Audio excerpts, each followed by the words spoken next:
Tappei has just released Arc 7 Chapter 4, and this video will be a summary of the chapter. Anyways, let's begin. Ishmael was the hope of his clan. His blue eye used to look over the horizon. Now, however, his eye was golden.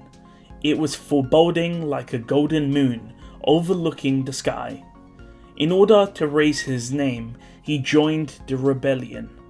True to his reputation, he broke through and climbed the castle walls. However, his life met an end. As his allies were burnt to a crisp, he too met his end later. His body was torn asunder by a cannon blast, but yet here he was, body repaired, as he carries his battle axe and looks around. "Where are you, you abominable beast?" The scene changes. Todd states so far they've come across the run-of-the-mill soldier, but the person up ahead is strong. Not as strong as the Divine General, but strong enough to climb up the ranks and potentially be second in command. Todd states that the opponent could probably annihilate all of them if you compared combat power alone. Katya asks if they can figure out a strategy with the little kids. The little kids she was referring to was Beatrice and Subaru, who used magic to destroy the zombies, and Tanza, who used her physical strength to defeat zombies. Todd states that the imbalance of power would not help. It's like trying to blow down a castle with a gust of wind.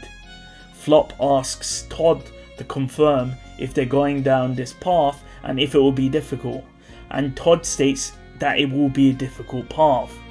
However, they can't really change their course easily, and then gestured that it is settled. Off in the distance, the cloud dragon Mesioria roared as Megoro's knees were broken and he was on the floor. It was obvious that Megoro lost. Todd states that even if they backtrack to find another path, they don't have time. Tanza then asks if they're at a dead end, since they can't press forward or retreat. Flop and Rem then look to Subaru and ask Subaru if they can handle it. Todd then stated that they would have to decide soon or the window will change. If they pressed forward, they would need strength. If they retreated, they would need time and luck. Assuming return by death was an option, retreating might be a better chance. However, that assumes that by retreating, there would be an alternative pathway. The only ones who could fight were Tanza, Lewis, Subaru and Beatrice, Todd and Dora. However, Subaru was more of an add-on to Beatrice, meaning that the main fighting force was Beatrice, Tanza and Lewis, young girls, which was laughable. Subaru looked up and peered into Todd's eyes, both coming to the same goal in conclusion, to defeat the enemy ahead of them. They both felt it in their souls. The scene changed. Ishmael's body twisted. The body which should have been burned to death was replaced with a cracked one. Ishmael got into stance and watched the shadow, a building that was thrown at him. It allowed him to escape by going to the front or back, but Ishmael knew that it was a trap, so he cut through the building with his axe. However, cutting through the house only meant that another stone was thrown at him, which he avoided, mainly because he has good vision. The enemy was located from where the house and stone were thrown from.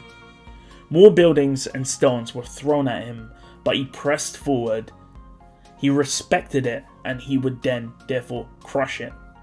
Ishmael destroyed a second building thrown at him as he charged forward, before hiding amongst the dust which formed when he broke the building in half.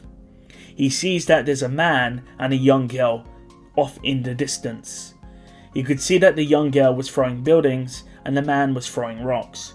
Neither of them looked to be warriors, but they had the warrior instinct, the warrior mindset, and so he respects them and he will give them a death worthy of their honor. Ishmael pressed forward towards his prey as he destroyed house after house. However, after destroying the latest house, he heard mockery. Only having one eye limits your vision. Ishmael recognized that this voice belonged to someone Ishmael despised, someone evil. Ishmael turns and sees Todd. He became angry and bloodlusted. He turned his axe away from the house that was coming towards him, and he attempted to attack Todd. However, Todd vanished instantly. However, Ishmael's eye caught onto a small girl with blonde hair that was holding onto his detested enemy, and he assumed that these were linked. Ishmael was distracted, and his left shoulder was blown open by a thrown rock. However, Ishmael felt no pain. His shattered shoulder repaired itself in 2 seconds. Ishmael, realizing he could not face death, pain, or destruction. He then caught the next thrown house with his hand. It destroyed his hand in the process, but his hand regenerated. Ishmael now understood how to use his new body. Ishmael pressed forward towards the man, girl, and his most hated enemy. Ishmael charged towards his enemy. He didn't even block the rocks that were thrown at him, as his body regenerated after being hit, so there was no need to block the attack. As he closed in on his enemies, the bearded man was burning bright red, the imperial soldier was blue, and the young girl was red. However, Ishmael's instincts rang out as he turned around. Up above him, there were 3 people who appeared there instantly. A girl with blonde hair, a girl with a nice dress, and a dark-haired boy. The girl chanted Emilia, and spears of purple shards appeared and were racing towards him. He could have kicked some debris to block the attack, however Ishmael knew that his body could regenerate, so he swung his axe and he tanked the attack. The hero of the one-eyed tribe would never have made such a foolish choice.